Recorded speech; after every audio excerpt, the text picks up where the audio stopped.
Welcome back, ladies and gentlemen. This is Jason Avant, and we're on the Q&A show inside the Birds platform.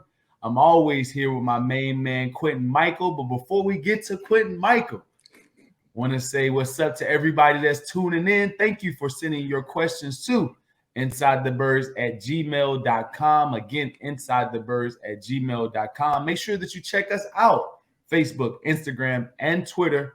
Inside the Birds YouTube channel. Thanks to Adam and to Jeff and to Josh and Hunter and everyone that's behind the scenes, and to all the fans all over the world that tunes in to our podcast. Thank you guys for making the show a success.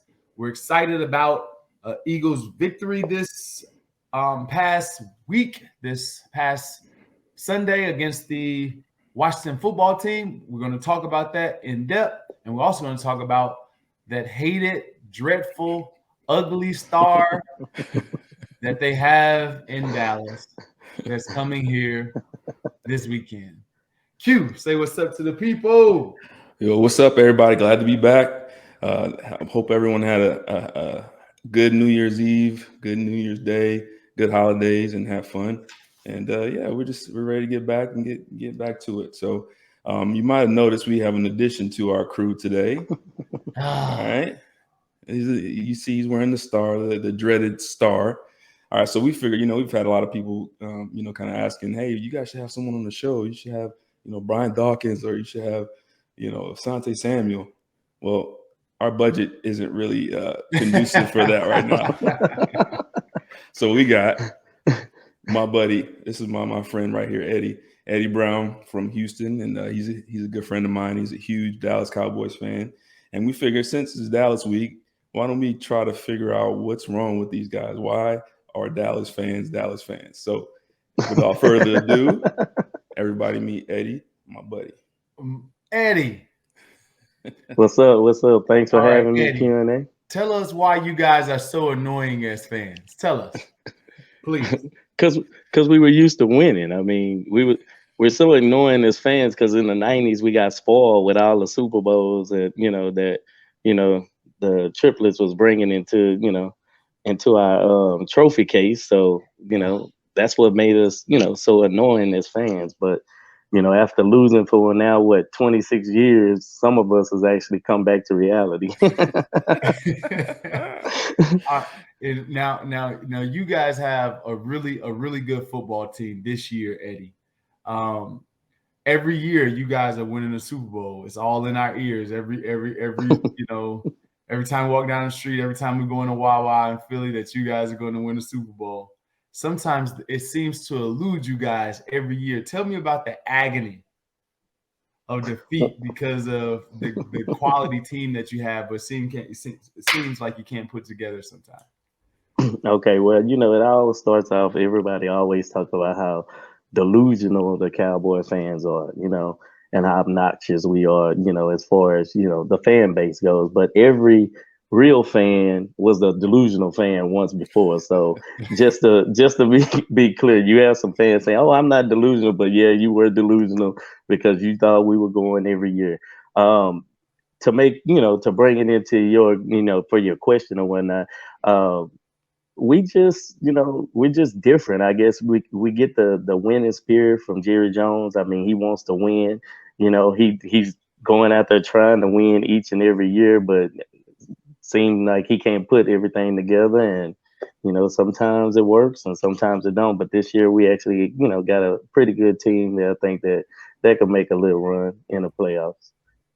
Oh, I mean, let's not get too crazy here. What's y'all record? What's the Cowboys record this year? The Cowboys record this year right now, we are 11-5. I think that's what we are. Yeah, you just lost to the Cardinals. Yeah, so we just lost to the Cardinals. So we might have the Pro Football Focus said we might meet the Cardinals again. We got a 70% chance to meet the Cardinals again. So hey, it's gonna be tough because Kyler Murray is 8-0 in the AT&T Stadium. He hasn't never lost in that stadium. So hopefully we won't get Arizona. I'm looking forward to the Rams or somebody. So let me ask you this. So you watched the game, correct? The last game, right? Oh yes. after the game, a lot of the Cowboys players, especially the defensive players, defensive line players, offensive line players, were complaining about the refereeing. They were saying it was a little bit too one-sided. How do you feel about this with this game? Because it sounded like to me, it sounded like a bunch of crying over spilled milk. But it's Cowboys fans, yeah. Well, I think after watching the Cowboys so long, you have to put things in perspective. And basically, we could have had an opportunity to win the game if we had a functioning kicker who would have made a 30-something yard field goal to begin that actual first series in the drive. So I think you can't leave everything to the refs. And I hate when we keep the games real close and then try to complain about, PI calls at the last minute and stuff like that. It's like if you have a team that you can go in there and kind of give it your all, then you need to try to put them away early and don't wait till the last 2 minutes of the game to try to, make a heroic comeback. Okay. All right, Eddie. The Eagles-Cowboys series, where does that stack to the Cowboys fans in the NFC East? Good question. Well, Eagles-Cowboys, Eagles-Cowboys, Cowboys-Washington, Cowboys-Giants. How does that work? I think it's right now in the 2000 era is probably the number one hated rivalry in all of sports. I think Cowboys and Eagles is probably the number one hated. It used to be Dallas and Washington, and they always tried to say Dallas and Washington with the rival. But as of late, it's been Dallas fans versus Eagles fans everywhere we go. I mean, so yeah. All right. And I agree with that. Since Coach Reed has gotten here, he's definitely made the series way more, interesting. And the Eagles have kicked your butt since then too. So just letting you know. well, hopefully CD Lamb don't drop any passes like you did when you was playing. CD Lamb wish he had hands like me. He can do everything else better, but he can't catch it. So, okay, go ahead, go Jay. No, go ahead, Q. No, so yeah, Jay, you got me thinking too. Like, all right, so for the Cowboys fans, and since 2000s, the Eagles, and that's the way ours would go back between the Giants and the Cowboys, yes, because both of our teams, it would go back and forth between us because those teams were always the ones that were going to be close in the division race, not necessarily the Redskins during that time. Or football team now. So Eddie, let me tell me. So you're in Houston. You live in Houston, right? So like out here in Philadelphia, every now and then we'll see Cowboys fans and cowboy hats and all that stuff just kind of sprouting around the city, which is weird because it's a huge following of the Eagles. Is there a lot of Eagles fans down in Houston area or Texas area? Do you see that often? I should have threw this disclaimer out there first before I started, talking. I am from Texas, so sometimes my accent comes through like Teeter off of Yellowstone. So excuse me if you can't understand some of the things I'm saying. Just ask me to repeat it. But as far as Eagle fans here in the Houston area, there's a large Eagle fan base in Houston. I mean, as you all know, Houston is one of the most diverse cities in the United States, actually. And man, we got so many Eagle fans in the Houston area. So it's always a mix of Eagle fans, New England fans, Dallas fans, and of course Texan fans. Okay. So the Eagles representing. Oh yeah. We got some bars that's just dedicated to Eagles sports watching in Houston. Yeah, so, I believe that we always travel well when we play Houston as well. Oh yeah, y'all fans come through with all the paraphernalia, the sleeves and everything else. All right, Eddie, the last question that we have for you this week. All right, going forward, what do you think the chances of the Cowboys winning the championship in the next 3 years? What do you think? So excuse me if I start on a 11-minute tirade like Joe Judge did earlier this week about the New York Giants and stuff you can't measure. But however, being a realist, the offense has to play a lot better than what they've been playing. Depending on the opponent, we could be one and done. Basically making it to the playoffs and losing in the first round. I don't want to see Arizona the first round. I really don't. I would prefer for Dallas to play the Rams. We need too much help to get the number 2 seed. So we're going to be in that number 4 seed. So it's going to either be the Rams or Arizona. But I prefer to play the Rams than to play Arizona. All right, so you hear it here first. He has no faith in his Cowboys here on Inside the Birds Q&A show. My man Eddie has no faith. He knows they're going out in the first round. We know it. We just wanted him to know it too. Well, look, I swear, man. Go ahead. I just want to be real with it and make sure when Jerry said we ain't in the slump, our offense has not been playing the best. So, in the playoffs, you got to bring your very best. So if they don't get it together this week and start practicing with the Eagles, then hey, I don't know what's happening. We don't know what's going to go on with the game this week. If it's going to be a second string game, we don't know what's going to go on this week. Depending on, we just don't know. We don't know what's going to happen before that game. Yeah. Well, I did look and see that like Fletcher Cox, a lot of y'all big star name players on the COVID list, so they won't be playing this week. Yeah, they actually can get back sooner than they could before. I think it's 3 to 5 days now. Oh, okay. Yeah. Well, I know we need to be playing. Our offense needs to be on the field. They need all the practice they can get. Losing Gallup was big. Losing Gallup. Yes, that was huge.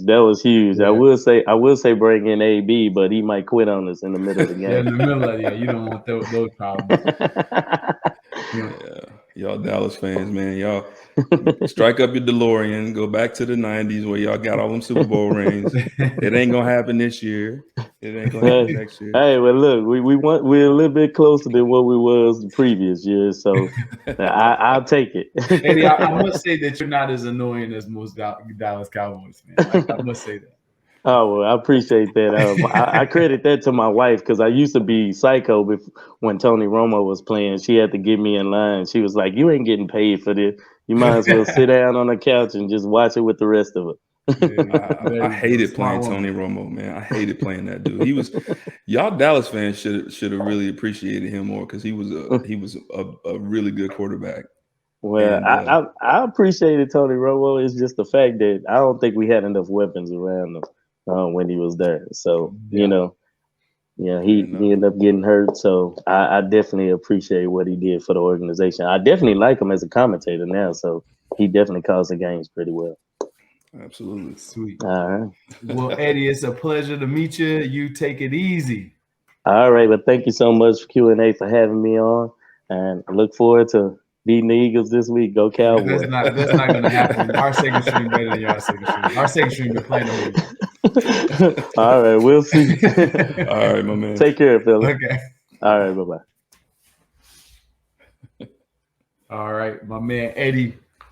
Not too bad. Not too bad. That's Q's homeboy. Not too bad. He was very relaxed.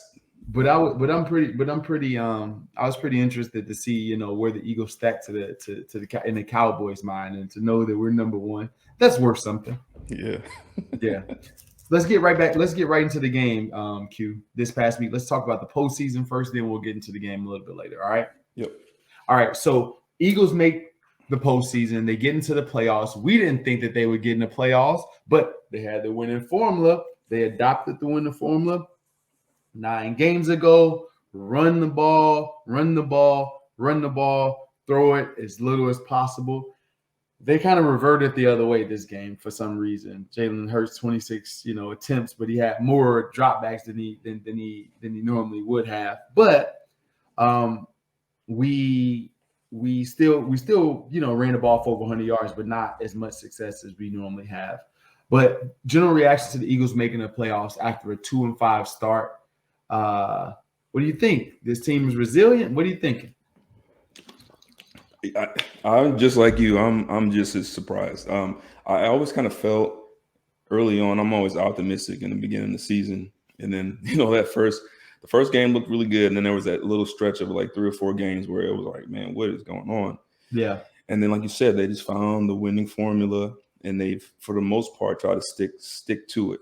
And I think that's probably the biggest story here is that, they found out a way to win. They found out a way that works for them this season, and they continue to put together a nice little stretch. And it's definitely something we didn't expect. This is a pleasant surprise, man. Like, I don't care if it's, in my opinion, I don't care if it's one and done. Just making it to the playoffs, getting an opportunity to play, all eyes on you.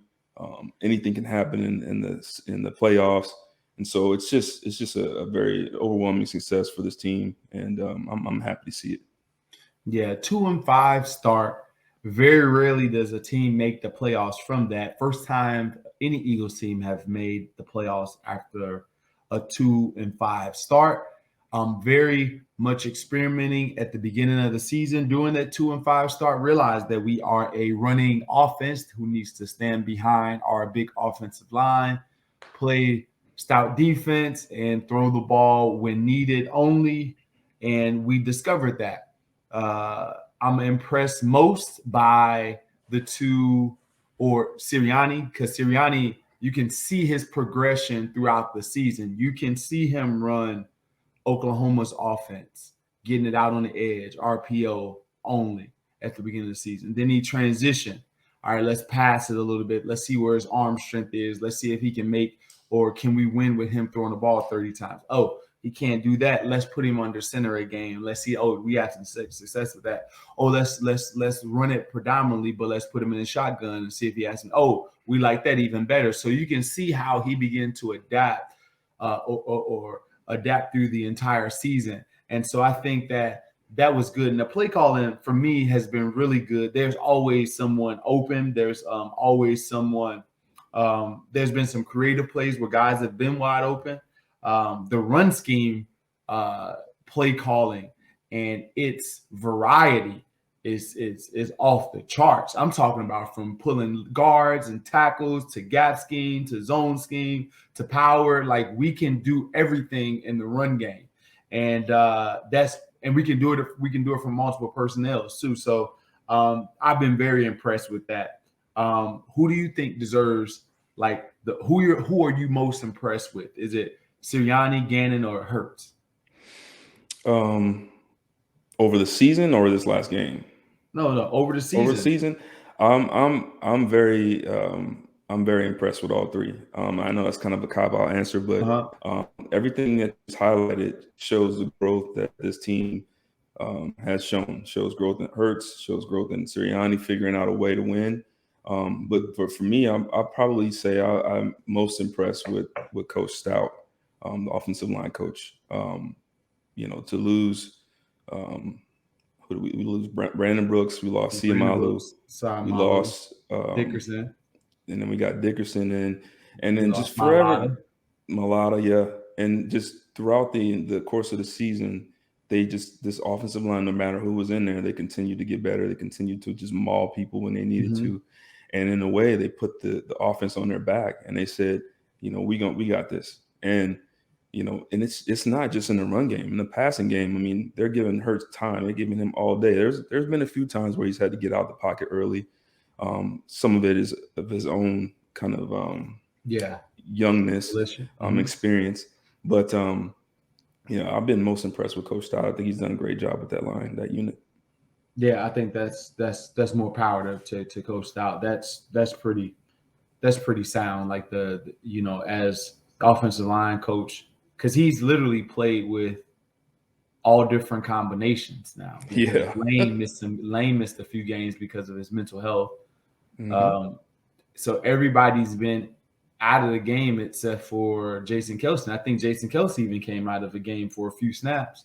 Yeah, like, so everyone has been moved around at some point. So to find continuity, no matter if it's Sewell Petta that comes in, if it's Jack Driscoll, if it's Nate Herbig, if they have to shuffle someone to the other side of the line, Mailata go move in the guard, whatever it is, we've made it work.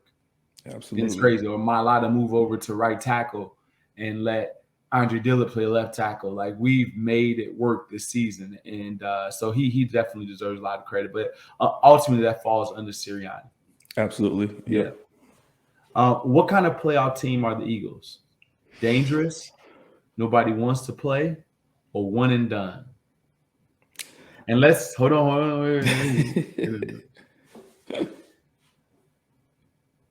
You got Tampa Bay, you got Arizona, you got the Rams, and you got Dallas. Sheesh.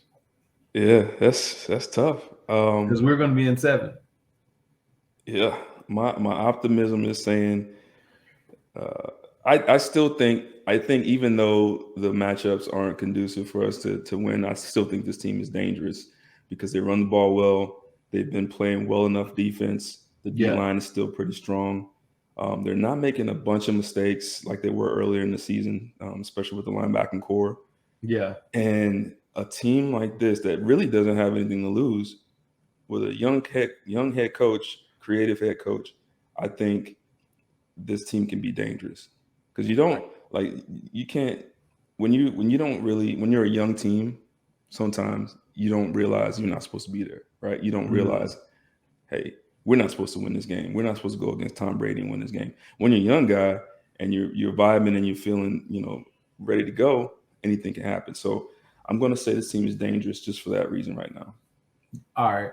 I'm going to say that it's a high chance that we may be one and done. That's fair too. I think we have some attributes that's going to keep us in ball games. But when you begin to look at these teams, the one thing that you can see in all of these teams is that they have high-powered offenses. Yes. High-powered. A lot of points can be scored by all of these teams really quickly. And, good point. Very good defenses as well because they're playoff teams. But Dallas has good defense. The Rams has good defense. Arizona has good defense. Tampa's defense has been hurt, but we know that they can play. Mm-hmm.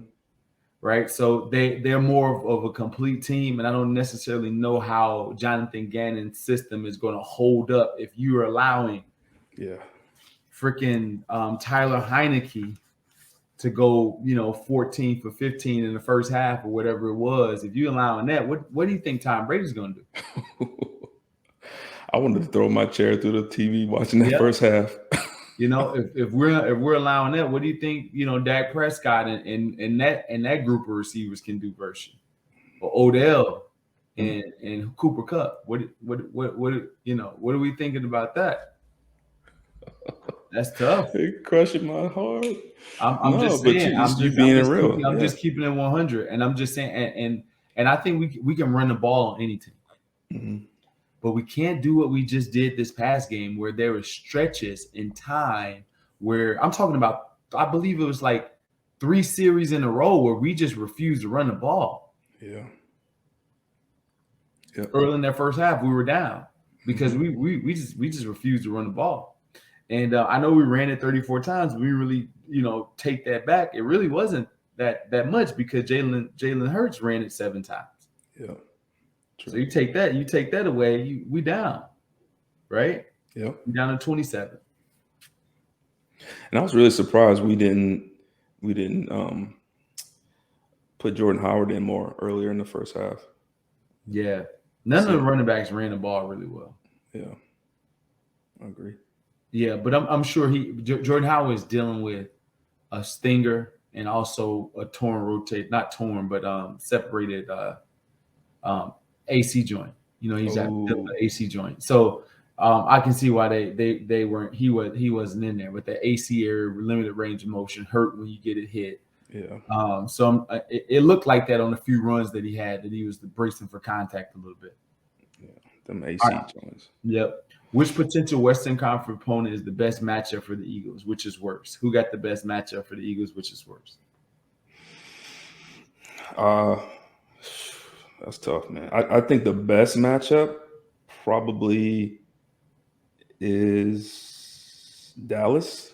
Not Western Conference. I said Western Conference. I meant playoffs. Sorry about that. Yeah, no. I don't win NBA on this. Always go NBA. Okay. Which wild card opponent do you think the best matchup is for the Birds? I think the best matchup is probably, I'm going to say Dallas. I think just the familiarity with Yeah. the team. It's probably the biggest factor there. I think worst matchup. It's tough to go against Tom Brady, but I'm gonna say Arizona. They have way too much firepower.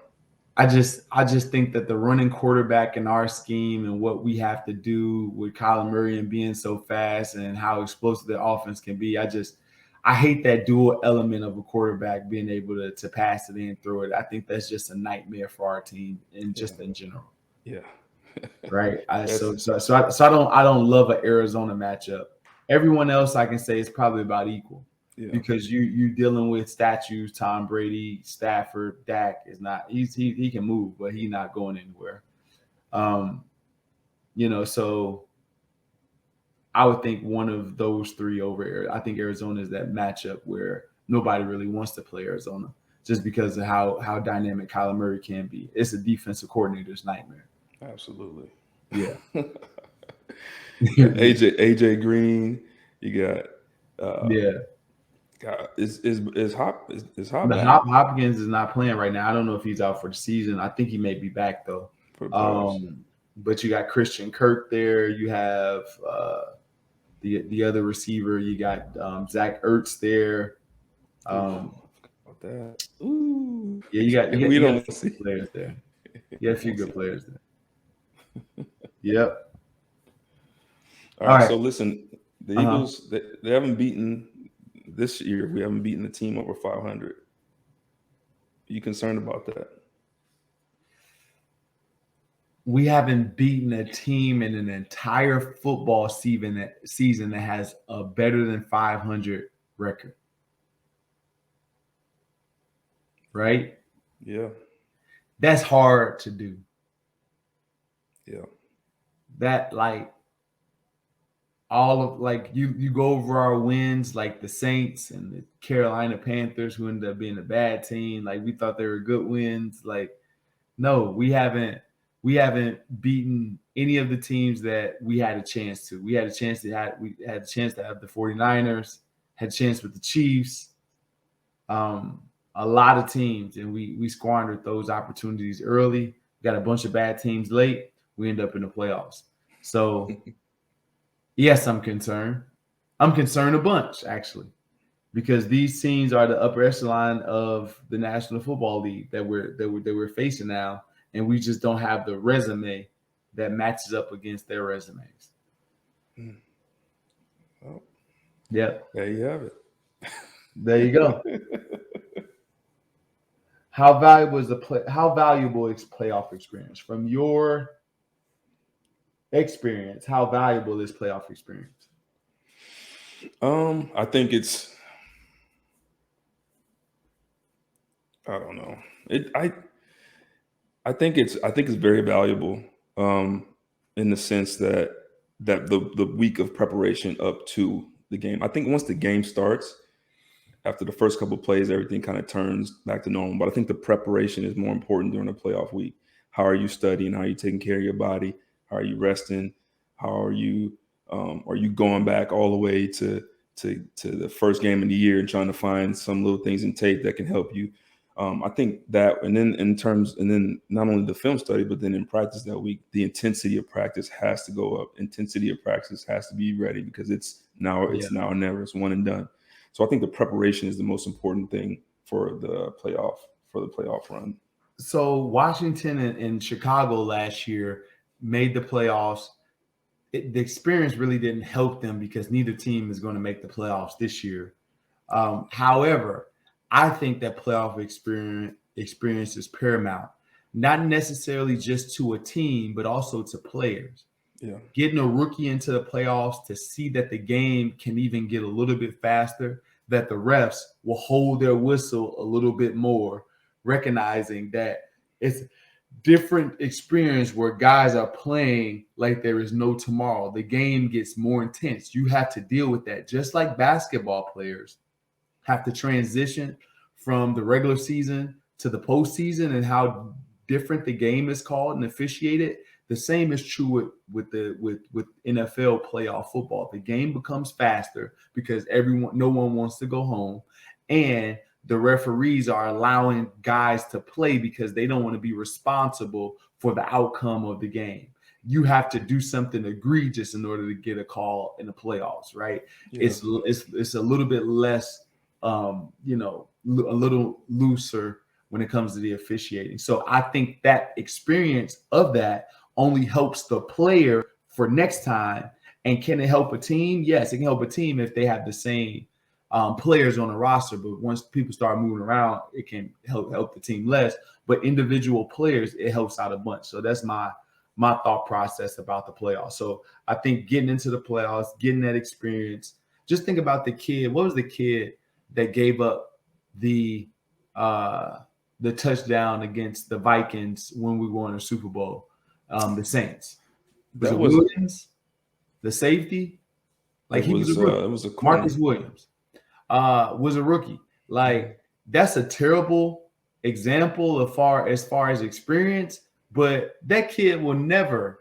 I don't know if he's still playing, but that kid will never ever. Like that right there. If that was a veteran having that experience, that play they win that game because that player was inexperienced and because that moment was so bright. The dude closed his eyes and let Stephon Diggs score a game-winning touchdown. Like those things, not that particular play to your team, but you need to be in those moments because you never know what you're getting under those lights and pressure. Good point. Yeah. Like that. That play, if he had a chance to make that play again, he'll make it every time now. Yeah. Because that's taught him hit for the rest of his life about everything. Yep. Gotta finish. Yeah. That's a good point, man. I like that example. All right. How do you view the 7 seeds, Q, in the first round in general since the NFL added the extra seed in each conference? Do you like it or is it watered down, right? Because when we played, it was 6, right? The first 2 got the byes, then the other 4 teams played. Now that one team gets the bye and the other teams play. Like, how do you? I like it. I mean, at first, like I'm not all for. I never was really for the 18-game season. I understand why they did it. I'm not a fan of it, but I do like the 7 seed. I just think more football, more playoff football is better. It'd be nice, Monday night. There's a game on Monday night, right? That never happens in the plus. So you go, Saturday, Sunday, and then Monday night you got a game. I think that's awesome. And I'm actually that's probably the one thing that I do like. And it gives an opportunity for teams that are on the cusp, teams that in the years past probably earned the right to be in the playoffs. It gives those teams that opportunity because, there have been some teams over the years that should have been in the playoffs and they were left out because of, the ratings and the rating systems and the point systems and all the other crap. So I'm glad that this is one thing I think they got right. Yeah, there are some 10-6 teams that have missed the playoffs. Yeah, that's crazy. Back in those days when it was 16 games, there's a few 10-6 teams that missed the playoff depending on the conference you was playing in and who was hot or what have you. But in general, I think it's a good thing for football. I think having that extra seed is good. I think that adding an extra game on that weekend is good for the fans. Everyone wants more football. You get a Monday night football game in the playoffs. So I don't see anything wrong with it, and I don't see anything wrong with expanding it either to 8 teams. Like I really don't. Yeah. But I guess you don't want to do half the league in the playoffs. Half of each conference in the playoffs. So I guess that would be like I guess you got to have 7 because usually that 7 is like the upper echelon, I guess. Yeah. But anyhow, I think it's good for the game long term. More football helps the fans, and also you're getting one of those on the cusp teams, like you said, into the playoffs. Nice. Well, let me. I got a quick question about the playoffs too, because you made me think about this with the bye week. Mm-hmm. I see a lot of teams come off the bye and lose over the years. Some teams have won, some have lost. When we played or the playoff bye, the playoff bye. Uh-huh. Did you like the playoff bye? I don't know if I've been on the team that ever had a playoff bye. I think we had one year. I don't know. I'm not sure. But if we did have a playoff bye, no, because you get so used to being in like those, like you've already had your bye. You get used to being in a rhythm of playing. I think the teams that stay in a rhythm of playing has the advantage. Good point. I'm the same way. Unless you're like the number one overall seed and you get one less game than everybody, now that's advantageous. That's more advantageous than just playing, like, because you get the bye and then you have home field advantage and you're playing one less game than everybody else. So it's coupled with the home field advantage and the one less game than everybody else. So I think that you definitely start off cold, but then it's like, do I want home field advantage the entire time? You just hope that you don't get an extremely hot team. Yeah. That's what you hope. And that's the thing about the 7th seed. The NFL, the 7th seed can win the Super Bowl because that's how close the talent is in this league. Like the Eagles aren't the typical 7th seed in that, we still have a bunch of work in progress for our team. Like there's still defensive questions. There's still throwing the ball questions for Jalen Hurts. There's still we're limited on how many people can touch the ball on our offense, right? We know the running backs can touch it, and we got Dallas, and we have Devontae Smith. Other than that, like we don't know. It's we don't know. It's up in the air. Most of these teams have definitive and stars that have done it already. So what I'm saying is that in most cases, and even in our case, if we get hot, we get hot. What if the offensive line is blowing people off the ball and we can run for 200 yards again? Yeah. Good point. Like, you never know. Like, that's how close the NFL is in talent. We just seen some crazy stuff going on. The Jets was kicking the Tampa Bay Buccaneers' butt for most of the game until AD messed up and let them win because, Tom Brady wasn't going to let AD get the last laugh with a victory. That's not happening. So Tom brought the team back. It's like, oh, he want to play that. He think we need him. Let's go out and show him I can win with Bubba Smith over there. That man is crazy. Yeah, man. Oh my gosh, we'll talk about that after the draft. All right. So we've hit the final week of the pro football regular season, and college football is heading into the national championship. DraftKings Sportsbook has an unbelievable offer to get all fans in on the action for this exciting time on the football calendar. New customers can bet just $5 on any football team to win their game. And if they do, you win $200 in free bets. So let's wind down the season with a big win. DraftKings Sportsbook customers can also bet on football with same-game parlays. Combine multiple bets from the same game for a bigger payout. The more legs you add, the more money you win. DraftKings is safe, secure, and reliable. Best of all, you can deposit and withdraw your cash whenever you want. Download the DraftKings Sportsbook app now. Use promo code ITB. Just bet $5 on any football team, college or pro, and you win $200 in free bets if they're victorious. That's promo code ITB this week at DraftKings Sportsbook. Must be 21 and older, Pennsylvania only, customers only. Restrictions apply in partnership with Meadows Racetrack and Casino. See DraftKings.com/sportsbook for details. Gambling problem? Call 1-800-GAMBLER. Right. Good job. All right. So let's go. Let's go right into talk about that. So let's go right into the Antonio Brown. We gotta talk about Antonio Brown just a second. All right. When you think about a dude that know how to set some money on fire, damn. Like, he just want to start a dumpster fire with money. Man, he lost out on 40-50 million in the Raiders. not wanting to play. Crazy, man. Get kicked out of New England in one game. Got to sign a minimum contract in Tampa.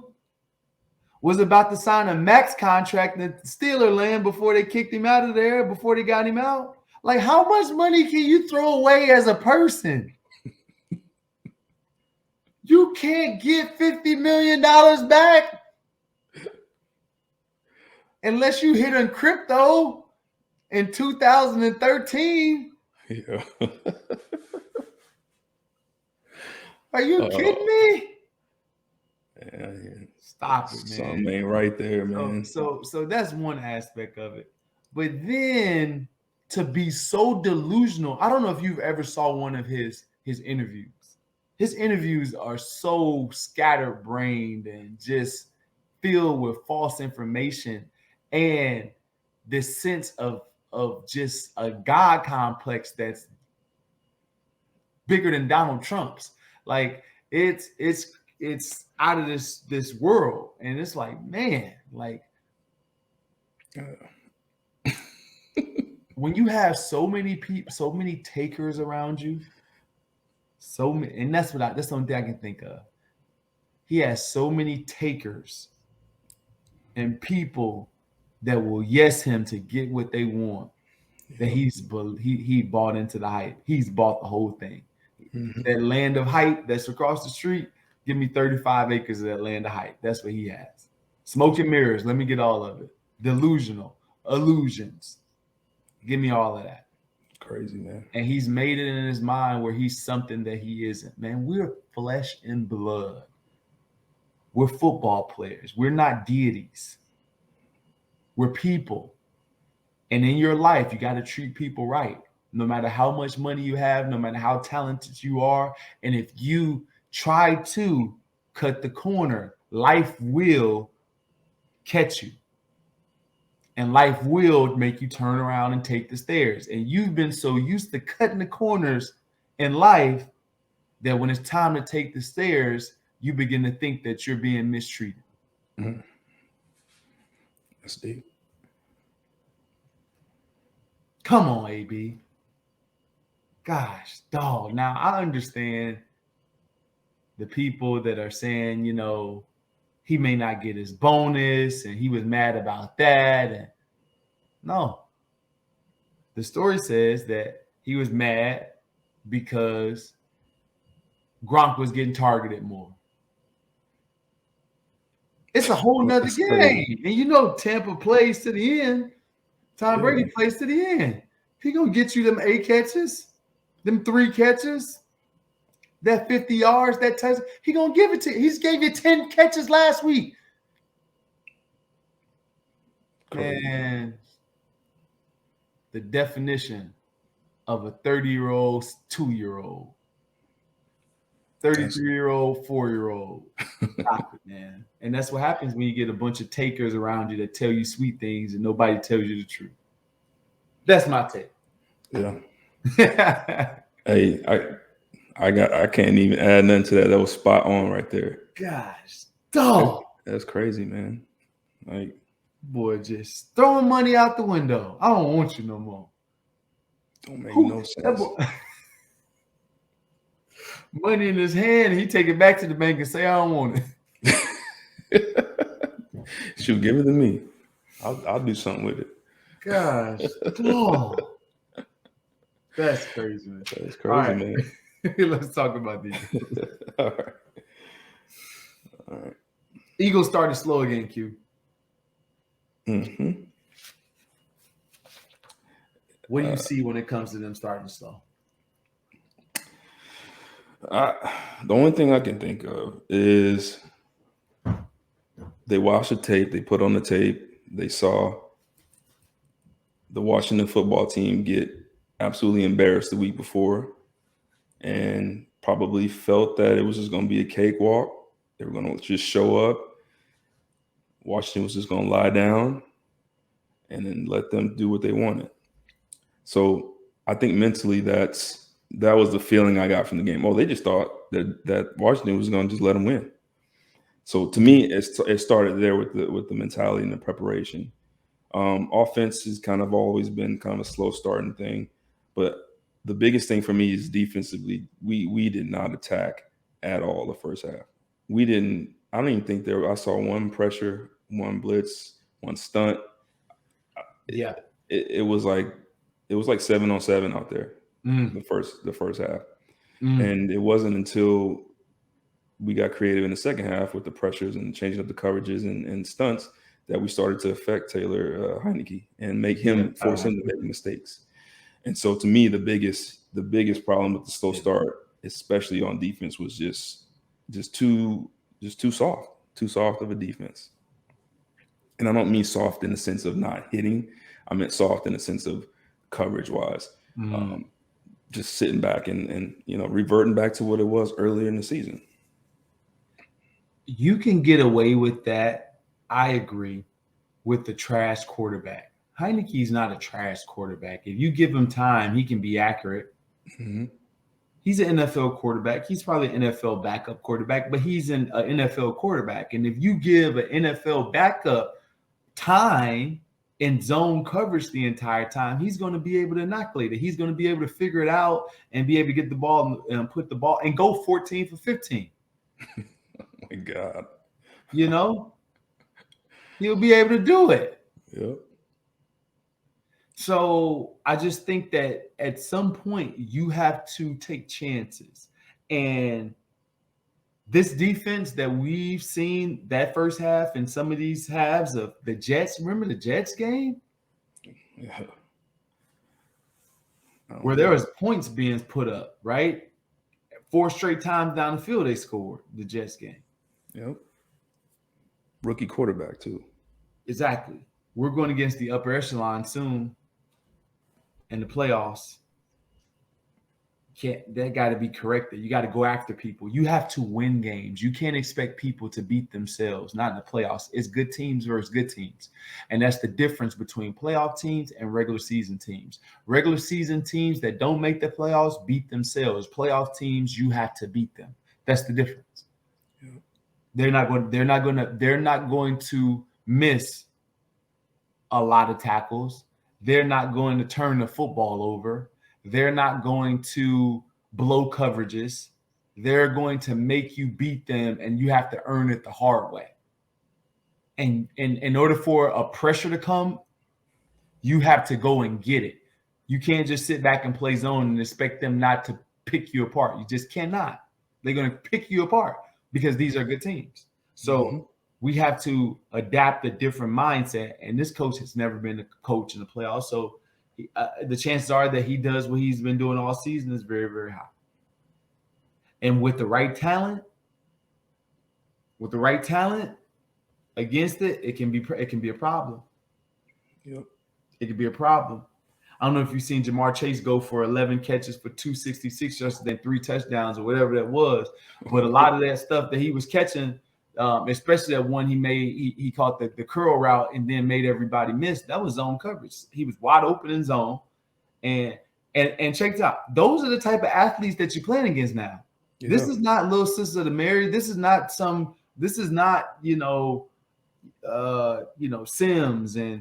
and the guys from the Giants and Carolina. No, this is Odell. This is Amari Cooper. This is Mike Evans. This is this is the real. This is the Pro Bowlers. So we got to get together when it comes to that for real. So slow start, not only slow start from the defense, but slow start from the offense. Offense just in the first half, we try to throw the ball way too much. Yeah. That's the gist of it. Every time that we come out with the game plan of being cute and throwing the ball, we don't produce the same amount of offense. We just don't. You got to give the offensive line time to rev that engine up. You can't just throw it in cold. You got to go out there and start the engine. Let's start it off in the first quarter so it can be nice and ready for that second, third, fourth quarter, right? You don't just, you got to warm up, baby. You can't just start off. You got to warm up. That's real, man. Some big boys, man. Look, they got to start the engine. They got started off. You know what I mean? So that's the thing that I saw that and I will give you this. I will give you this because I got the stats right in front of me. We didn't run the ball well. 3.5 yards a carry, 34 rushes, 118 yards. We did rush for 34 times, which really was 27 when you take Jalen Hurts' numbers out of there. And you take Jalen Hurts' numbers out of there, you take 44 yards away from that total. Right? Yeah. So you take 44 yards away from that total, you're at 54 plus another 72. Yeah. Right? That's not going somewhere in there, 74, I mean. You know? So it's tough. Can you got scores? Good. Yeah, I'm good. So I think we gotta run the game, run the ball a lot better, and I think that we're stacked. They're starting to stack the D line, starting to stunt and pressure, and they're starting to do a bunch to us in the run game. Yeah, Washington definitely they were stacking. I mean, they were stacking. They're and they were shooting gaps. It was crazy. Yeah, they were shooting gaps like it was crazy.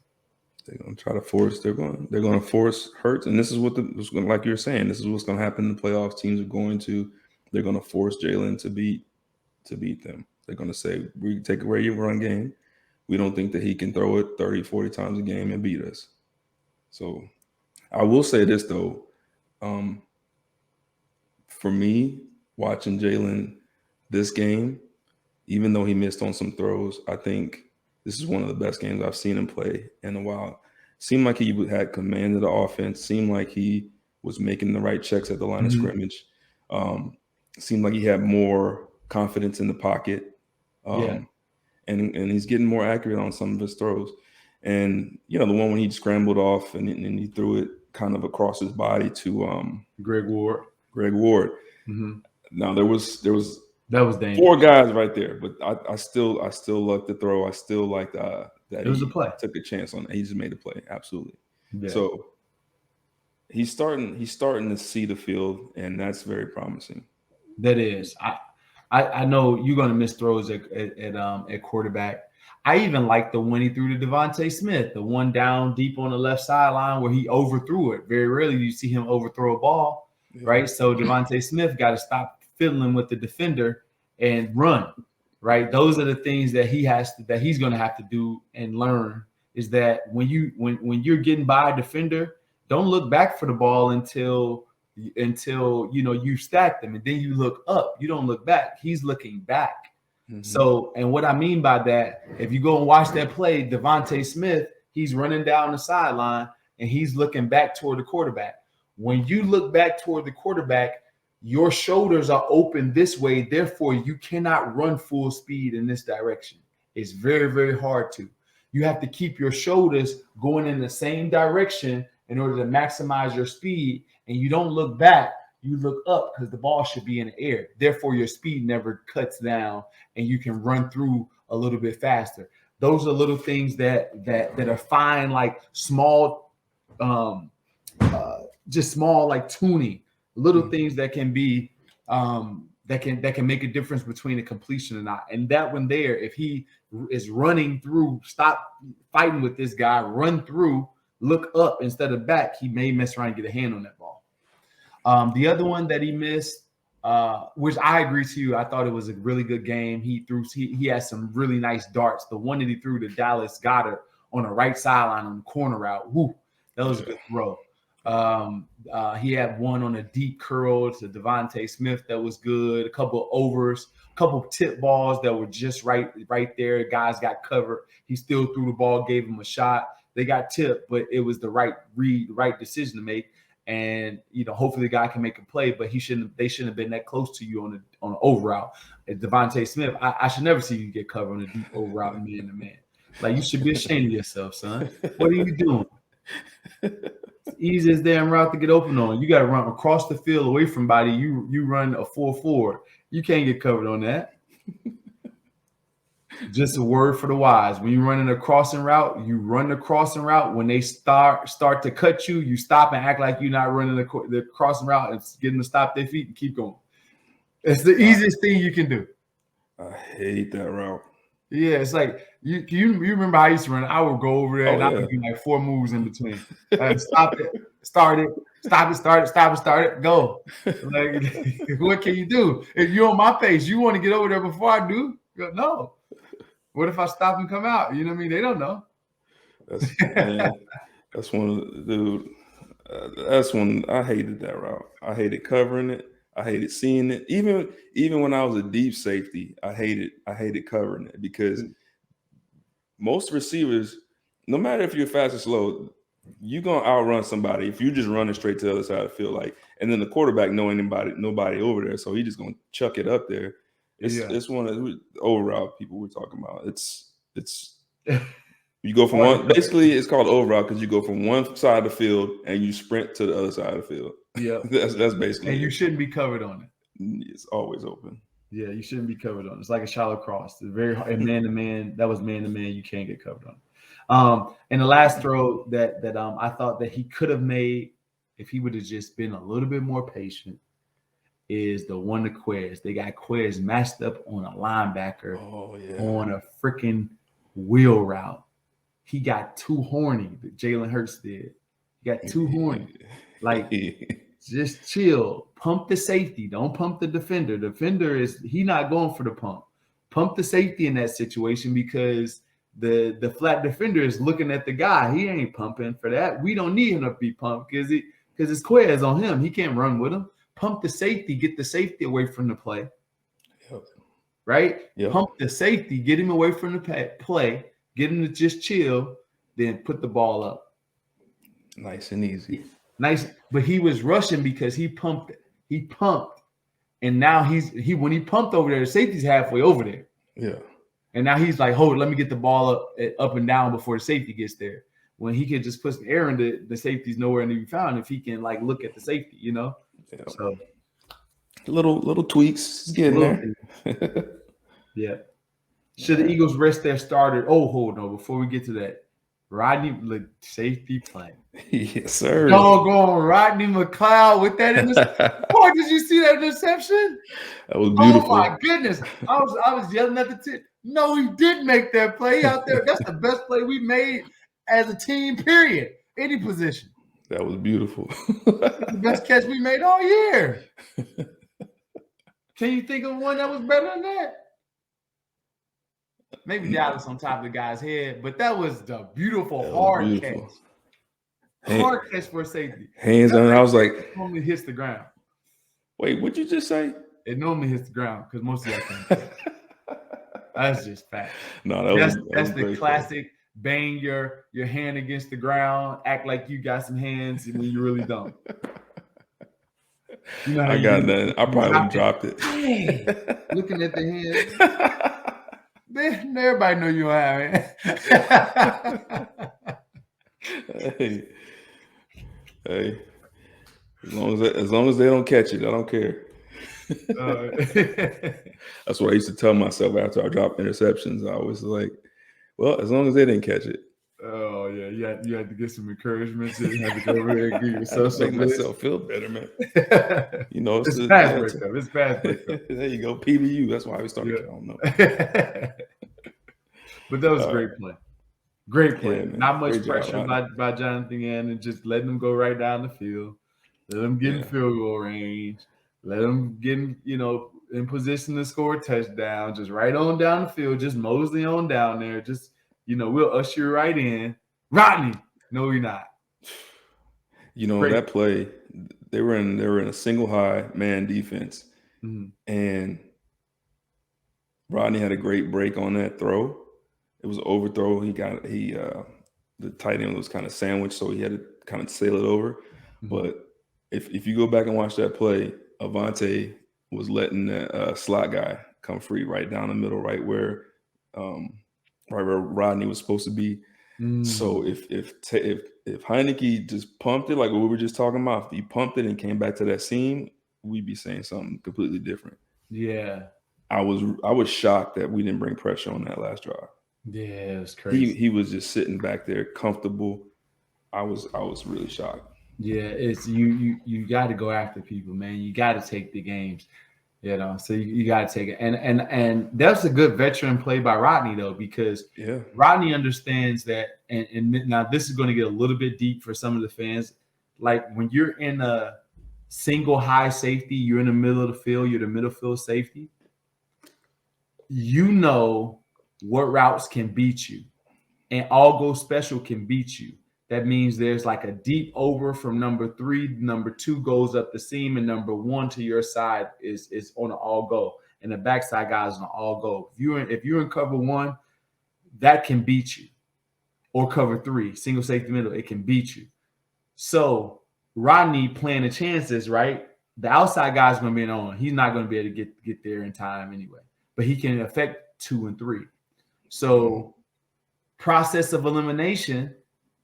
If it's a middle of field safety, I'm going to kind of assume that number 2 may be gone, that you're not going to throw it to number 2. So I can just run to number 3. And I think that's it was his mentality as safety. I think the play is going to kill 2. So let me just focus on 3. Yep. That's it. Right? Yeah. Yep. Smart play. Yeah, smart football play. And our guy was in coverage on the tight end. On that one. And Anthony, he made him throw high. Gotta give him some credit. And he made a tackle this week. I heard his name being called. I saw his name. I saw it too. Yeah, he made a tackle. He made one good play. I was like, "Oh, what's that? We got a new player out there."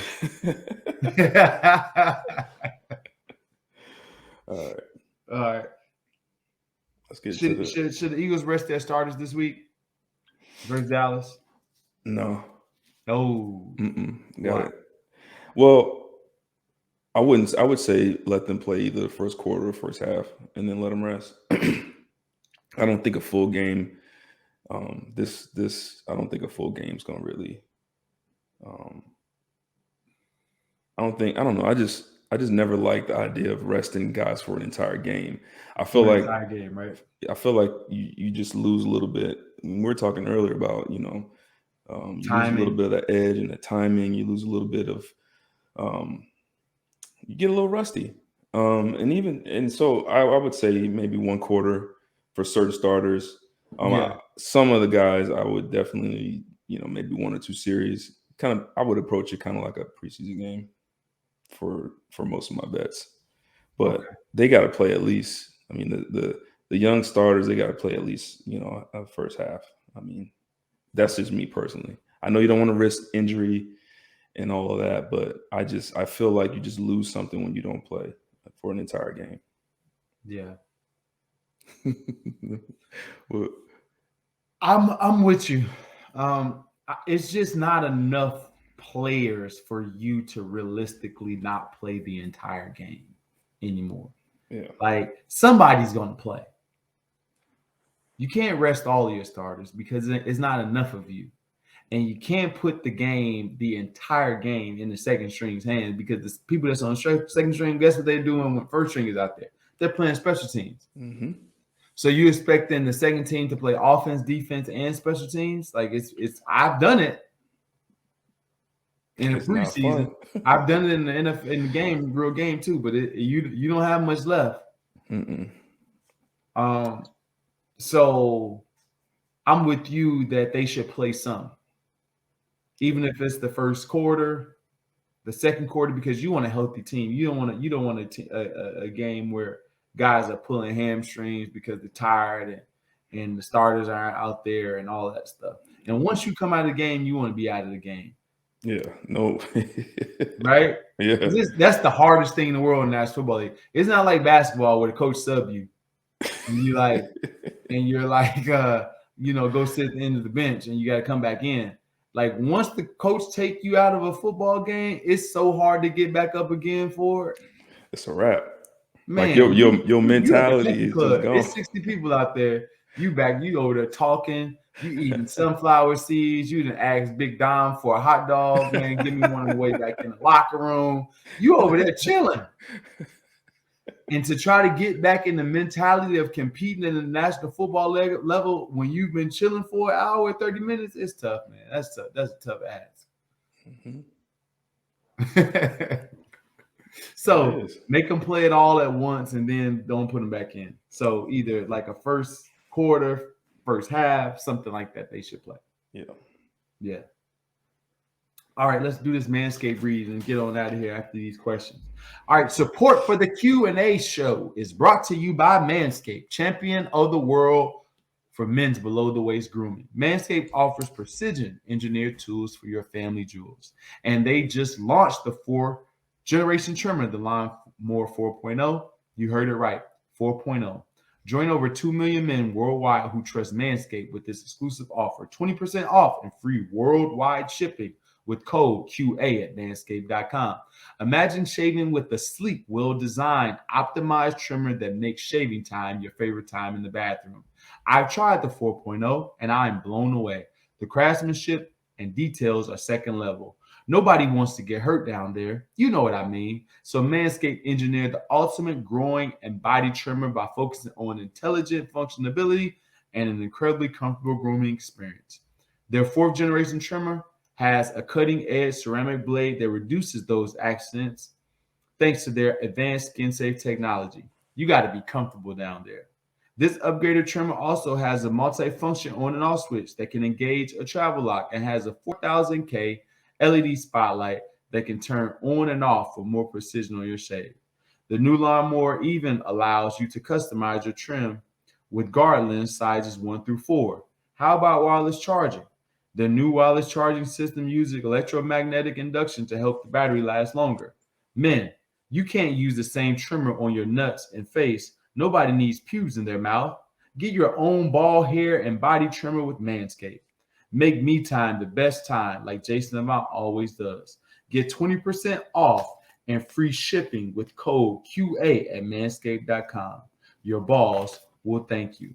Get 20% off and free shipping with code QA at manscaped.com. That's 20% off with free shipping at manscaped.com. Use code QA. Unlock your confidence and always use the right tools for the job with Manscaped. And your balls will thank you. Nice. All right, Q, let's get these last questions. All right. This one is from Roy A. He says, what do you guys think is our biggest position of need on defense between these 3 positions? Defensive end, cornerback, and safety.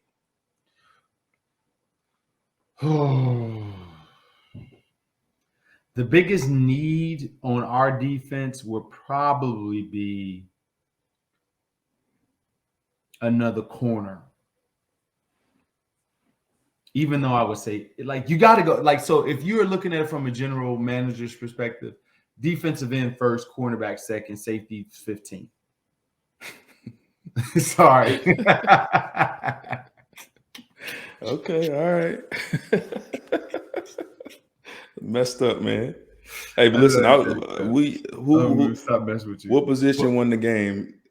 Yeah, All right. That was the defensive backfield.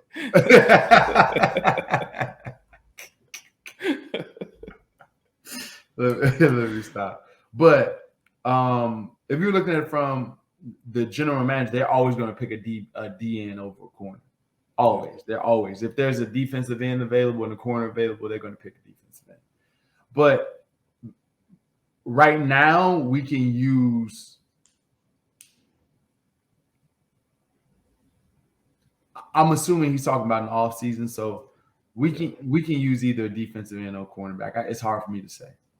Yeah, for me, I would say cornerback. I would say, going into last draft, I would have said defensive end, but judging the way Jonathan Gannon calls his defense, definitely need a corner. Yeah, he likes to play in zone. He likes to play coverage a lot more than we expected. You're going to need a corner that can play off coverage, that will take some chances, a corner that can press, that can play in zone. So to me, I'm thinking, I think right now the bigger position to need is that corner. You got Slay, who's getting older, and Nelson, who's older, and he hasn't really, in my opinion, produced. Yeah, perfect word there. And so, yeah, I agree. Cornerback. Okay. Andy B. As a diehard lifelong Eagles fan now living in enemy territory, I want to know what stadiums were the hardest for you to play in during your time with the team. Ooh, that's a good one.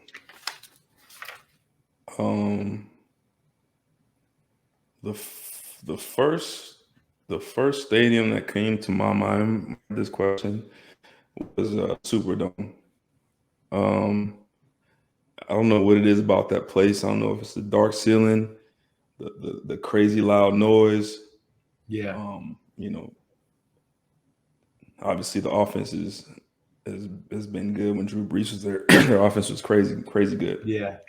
But it's one of them places. I'll never forget the first, like when we had that playoff game when they had Reggie Bush. I was a starter. Yeah, I think that might have been my first playoff game as a starter. Mm-hmm. I remember playing deep middle, and they ran all go special, and I dropped to the middle. Drew Brees dropped back, stared right at me, froze my feet, and then he threw a seam route. And I forget who caught it might have been Colston or something like that. And then the place just erupted. And I just remember looking up and just feeling like I was like hypnotized. Like, where the hell am I right now? Like, for that split second, it was just like, whoa, this is serious right now. So to me, it's always been it's the Superdome's probably the toughest place for me to play. Just the overall atmosphere, the crowd noise. Yeah, they were good for so long. It just that was a tough place to play for me. That was a tough place to play. Then you hit on something that's pretty powerful to me. Is that when that quarterback get the looking at you when you're in middle of safety, it's like it paralyzes you, huh? Oh yeah. If you don't practice against it enough and like really expect it, it'll stop your feet just like that. Yeah, make it. Yeah, and he's doing it for a reason, so he can get you to stay there, and so he can make a throw. You know, so and the good ones have mastered it. Mm-hmm. The younger players are like leaning toward where they want to go, right? So they're not really looking you off. They're kind of just trying to fake you out type of thing. Yeah. The good ones are staring at your soul. Yeah, Drew Brees made me. He actually on that play, he made me feel like he was about to throw me the ball. Like that's what I felt like. I'm like, oh, this is it. Is this it? Nope. Exactly. That's a great point. I would say the hardest place that was a hard place to play. I don't know if anything can stop that, but Seattle probably. Oh yeah. Seattle's tough. Seattle's a tough place to play, man. Yeah. Seattle's a tough place to play. Those fans get loud as you can imagine.